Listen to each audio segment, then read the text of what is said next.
Hello and welcome. You're watching Lockdown TV, brought to you by unheard.com. I'm Freddie Sayers. For the past week, the eyes of the world have been on America. After the terrible killing of George Floyd in Minneapolis, there have been protests, there have been riots, and it's been hard to really understand exactly what is going on. You see terrible clips on social media of police brutality. You also see clips of rioting and looting that really doesn't look good either. So we are trying to understand what's really happening.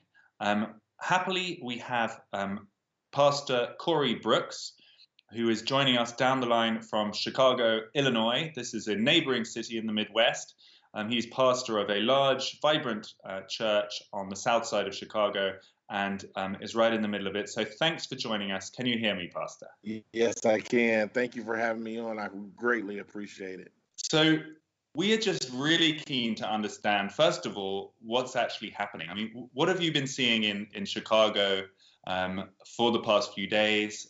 We get a lot of these kind of dramatic short clips on social media, either of police violence or of violence from the rioters and protesters.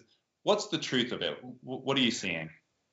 Well, the truth about it is that we are having protests and we are experiencing some looting the past week where some of the protests got out of hand and people began to loot. It started downtown in our downtown area.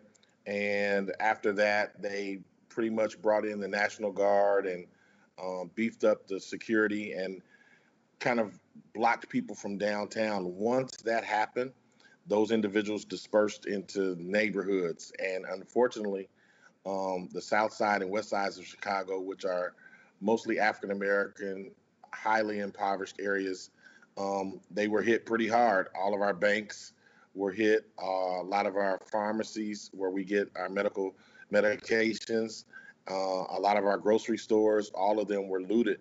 And as a result, it's been really, really tough for people this week.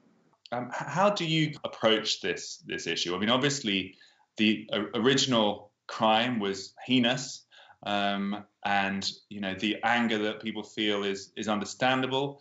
But then, violence and looting doesn't seem to be a good idea either. So how can we navigate those two poles? Can we be both condemning of the cops' original action and also condemning of looters? Exactly. That's where I am. I condemn the actions of the police. The gentleman that held George Floyd down for almost 9 minutes, and also the police officers that watched and did nothing to assist and make sure that it didn't happen. So I condemn that totally, 100%. But I also condemn people who hijack protests that were meant to be peaceful and turned it into rioting, turned it into looting. I condemn that wholeheartedly. And I think what has to happen is that we have to find a way to do what our First Amendment rights give us in America, and that is the right to peaceably protest. And we need to have that right. We need to exercise that right. And we need to be able to do it without thinking that individuals are going to come alongside and agitate and turn it into something else. I totally condemn that. What specifically are people protesting for? I've read that some people are protesting to defund the Chicago Police Department. Other people want a limitation on police presence around public schools. What should they be protesting for, in your opinion? Well, I think that people are still trying to figure out exactly what everyone wants. I think until we can get a unified platform and a unified ask of what we want to happen, then it's going to be a mixed array of different views. I would like to see, like a lot of people, definitely police reform, how they choose police, how they train police, all of those things I think are very, very important. I think defunding the police is totally not called for. I know I don't want to live in an area where there are no police. That would just bring about too much lawlessness. And so I think it's going to be down the road where we finally come to some conclusions about this is what we totally want. And I think it's going to be added on as we go and figured out as we go. But I do know that right now people are asking for definitely police reform. You are pastor of a popular church in the south side of Chicago. You're right in the middle of this community. What is your experience of the police presence in recent years? Has it got better? Has it got worse? Are they a hostile force? What's it really like? You know, like every profession, like even with pastors, journalists, there's always some bad apples. And so, you can't throw everyone out because of a few bad apples. I think what has happened, and especially in our area where we had a situation with Laquan McDonald where he was shot 16 times, I think we have some bad apples in Chicago. We have some police officers that definitely don't need to be police officers. And just like every other city across America, I'm sure that they also have the same thing. So we have to figure out a way to get rid of those police officers and figure out a way to get rid of them without being impeded by the unions that keep these individuals on forces across America. It has to become a lot easier to get rid of and to fire and dismiss bad apples. In our neighborhood, of course, yes, you see some strong arm tactics sometimes by the police. You see police being overly aggressive sometimes, but it's not the majority of the police. The majority of the police in Chicago and in our neighborhood are good police officers, and it's just unfortunate that these guys that are ruining it for everybody get more visibility. In that context, what sort of role do you think the unions are playing? Have they been a negative or a positive force in this? I think it's kind of 50-50. You have some of the unions like the one here in Chicago that is pretty tough, and they're known for being very adamant about their officers, and rightfully so. But the problem becomes sometimes they defend the wrong individuals. They defend individuals that have not been good for the police department nor for our communities. Do you feel like the atmosphere has been affected by the pandemic, the coronavirus pandemic, and the lockdowns that ensued after that? Has that affected the energy for these protests, do you think? I do. I think the fact that you have so many people who were closed in and in their houses for such an enormous amount of time, and then it also opened them up to be more on social media too, to make more contacts, more communication. And when this happened, it just kind of lit a fire because individuals were already had pent up hostility and anger and frustration. The economic situation for a lot of people were falling apart, and I think that is one of the things that led to more looting. You have individuals who have lost jobs and they're frustrated and they don't know how they're going to make it. So looting for some providing an opportunity to provide, unfortunately. What impact do you think the politicians, either of the left or the right, have had on getting us to this atmosphere, getting us to this place? Well, I think that on the left and the right, we've all made some big mistakes. We've all missed the ball for a lot of things. I think we could do a lot better. And I do think that some of the policies sometimes that the left is promoting, as far as defunding the police and this progressive thought of stripping away the powers and telling them to stand down during looting, I think that kind of dilutes what we need. And as a result, we've ended up in a worse situation. You think the officers were being asked not to intervene when people were looting? Do you think was that what Oh, was yeah, happening? definitely. I know for a fact, I was at a car dealership with that had been broken into, a friend of mine, and so I went there to make sure that the looters did not steal any more cars. They stole 6 cars, and there were 10 police officers right there. And while we were there, across the street was a store, like an auto zone where they get auto parts, and it was being totally looted. And the police were there, they saw them, and they did nothing. And I asked, and he said, "Hey, we have to stand down. There's too much looting going on across the city, and so we're not intervening." And of course, they did not, and they looted the whole store right in front of us. Why would they do that? I mean, why would they stand aside and let people loot a store? Is it because they didn't feel they had enough manpower to tackle it, and it was too big, or was it a political question? What was behind it, do you I, think? I think it's a political ideology of the far left sometimes um, to try to bring peace to upheaval. I think sometimes they'll put in practices like don't intervene during looting that does not help.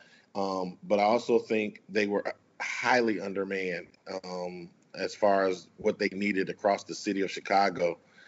I think when the National Guard came in, they put all the National Guard downtown and protected downtown and made sure that our economic base there stayed in place, but they did not protect the rest of the city. And by the time they got around to trying to protect the rest of the city, it was too late. Let's get to the heart of this political question, because it's interesting, and you've made some you've been critical of the politicians in the past. You know, you've actually said that they fanned the flames of this movement in previous years. What are the ideas that they've got wrong? What is it that you're upset about? Well, I think the idea of letting Antifa, for one, um, be highly engaged in these protests and allowing them to become agitators, so to speak, allowing them to even exist, I think is a bad idea for our country. Just as I believe on the far right, when you have these white supremacists, allowing them to exist as well is just as bad. So it's not just the left, the far left with Antifa, it's the far right with white supremacists. And I think both of those groups are bringing a lot of damage to our country. And how do you feel about the president? I mean, you know, he in the last week, we get reports over here that well, he's essentially been fanning the flames of these protests. At least that's how it appears, by maybe sending in too much force or encouraging a kind of sense of us versus them within the community. Do you think that's a fair judgment on Donald Trump? I think, first of all, he's my president.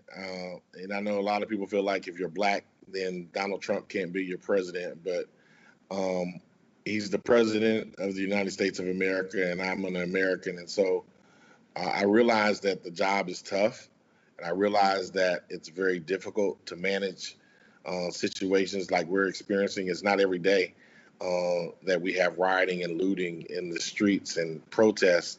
So I understand the difficulty, but at the same time, he's the president and he should make good judgments and he should say things properly. And sometimes, unfortunately, he does not say things that help to promote peace, so to speak. It kind of brings more agitation to those who are the protesters, the rioters. And I wish, especially in this situation, I wish that he had just said, hey, what they did to George Floyd was absolutely wrong. And that's it. But then when you start adding layers onto that and layers onto that and layers onto that, it becomes a problem for a lot of people. This makes me think of another president, the previous president, a son of the south side of Chicago, Chicagoan himself. This is obviously Barack Obama I'm talking about. Do you feel that he would have handled this very differently? What do you reflect on Obama in the context of the current riot?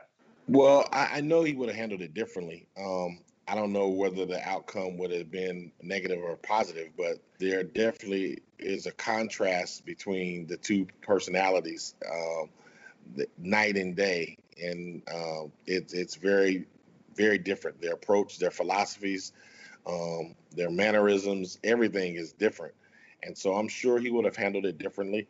I don't know um, if it would have how it would have turned out. There's some who believe that the looting and the rioting would have even been worse because of that ideology of having the police to stand down. So I don't know.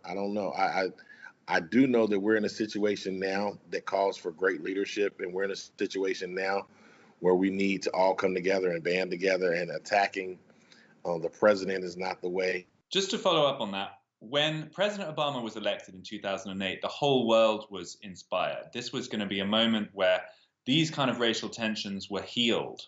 We had President Obama for 8 years, and now this situation seems as bad as ever.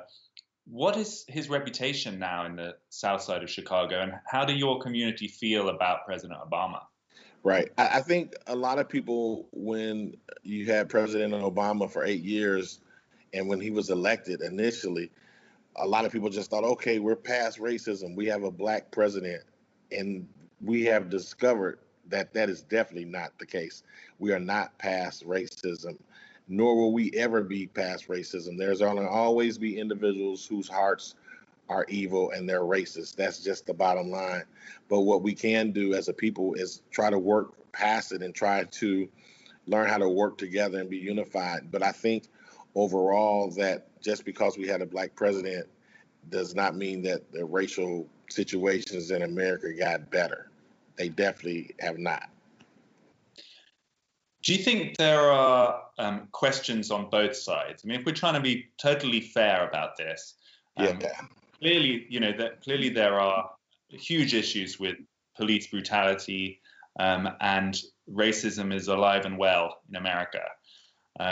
Do you think we should also be asking questions about, the culture within some of the African American communities? And do you think there are questions about areas where they also need to work on improving in this discussion? Absolutely. I get attacked a lot of times because that's my very belief. I really could care less about a white supremacist not liking me. It doesn't faze me. I could care less that if he hates my gut, I care less.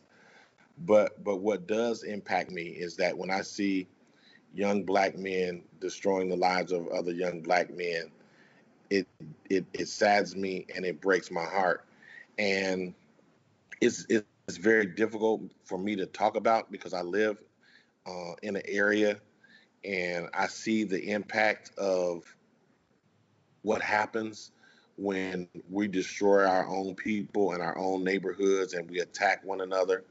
But I'm also intelligent enough to know and understand that a lot of the self-hatred has been a result of years and years of systemic racism and systemic problems in our neighborhood, like having bad policies created our school systems that don't educate our black children well, our economic base where we don't have businesses and jobs, and so we end up turning on one another. And I think all of that together is causing black people to have lots of issues, even with ourselves. And in our family, my mom used to say, what happens in our house stays in our house. And so you had this idea that you don't let other people know what's going on in your house. It's kind of the same way for all of the black community. It's our house, and I dare you to tell people what's going on in our house. But the truth of the matter is, we need to let people know what's going on in our house so that we can get the assistance and the help that we need to rebuild our communities and our families and hopefully turn things around for ourselves. But we definitely have a lot of issues. We have an entrepreneurial issue. We need to start businesses. We have the tendency to wait on people to come in and save us, like Superman rushing in to save the day. And we have to wake up and realize that is not going to happen. So we have to start to build ourselves, and we have to start building our community ourselves and investing in ourselves. And so I think one of the biggest problems that we have in our culture is that we are consumers. We are one of the largest consumers in the world. And we have to move beyond just being consumers to being producers and start creating and building. That's one. Two, we have to work harder at getting our families together and staying together. We have a large single parent problem in our culture, and we need to work on that. We have a violence issue in our culture. We need to work on that. And I think A lot of it is fueled by a lot of different things. And then the last thing is we have a poverty issue that we really need to work on. And I think when we focus on these issues and talk candidly and openly about them, I think we'll be a lot better off instead of just trying to brush them under the rug and act as if they don't exist. They do exist, and we definitely need to do something about it. Your church is called the New Beginnings Church. That's you just told me it gets a congregation of 700 or more for each service. How do we get to a new beginning on this? You know, what possible route can you see to try and heal these wounds and get to a better place? Well, I think what has to happen is that, I get text messages and emails from a lot of white people, a lot of white friends, and a lot of white allies. And even this morning, the owner of the Chicago Cubs sent me a text, and he asked me, "What can I do for you?" And I didn't answer it, and I haven't answered. He's asked me probably every day, "What can I do for you?" And I really think about that. And I think what needs to happen is that we need four things from our allies. We need people to think. We need some thinkers to come along and help create positive solutions so that we can exist together, so that we can make the world a much better place. We need time. We need individuals to come into our neighborhoods to get to know us and for us to get to know them and to share in our time. We need them to give us our talents, their gifts, skills, and abilities, and to help us to mentor some of these kids, help us change the direction that we're going in. And we need treasure. We need people to invest in our neighborhood. These neighborhoods are blighted neighborhoods and have over long periods of time went without investment. They need investment. And so those are the things that I think if we can get people to do, then relationships will start to flourish and the world will become a better place and America will definitely become a better place. Pastor Corey Brooks from the south side of Chicago, thank you so much for your time. That was fascinating. Thank you. Thank you. You've been watching Lockdown TV. That was Pastor Corey Brooks of the New Beginnings Church in the south side of Chicago, giving us a sense of what's really going on there and some of the difficult but possible problems and solutions that he's been coming up with over there. So that was Lockdown TV. We'll see you again tomorrow. Thanks for joining.